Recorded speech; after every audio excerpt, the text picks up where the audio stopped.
வணக்கம். பிறப்புக்கும் எல்லா உயிர்க்கும். நம்மளோட அறநிலைத்துறை அமைச்சர் திரு ரமேஷ் அவர்கள். சார், நீங்க சொல்லியிருக்கீங்க மைக்ரோ மேனேஜ்மென்ட் பண்ண போறீங்க இனிமே கோவில் அப்படின்னு. ரொம்ப நல்ல விஷயம் சார்.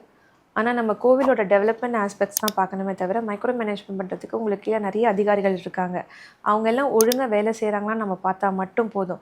ஸோ இன்னைக்கு கோவில் தொறக்குறாங்களா? கோவில க்ளோஸ் பண்றாங்களா? இல்ல இந்த மாரி நம்ம மைக்ரோ மேனேஜ்மென்ட் பண்ணணுங்கிறது உங்களோட இதுக்கு it is not at all necessary. ஏன்னா ஒரு கார்ப்பரேட் கல்ச்சர்ல இப்போ நம்ம முதலமைச்சர் திரு விஜய் அவர்கள் பண்ணிட்டு இருக்காங்க அப்படிங்கும்போது, அத நம்ம கரெக்ட்டா ஃபாலோ பண்ணலாம். கோவில பொறுத்தவரைக்கும் வரவங்க கிட்ட ஒருத்தங்களுக்கு ரூ. 1000 கேட்கும்போது, யார் யாருக்கெல்லாம் அது அஃபோர்டபுளா இருக்கோ, அவங்க கிட்ட நீங்களே அந்த டிக்கெட்ஸ கோவில்ல குடுக்கலாம்.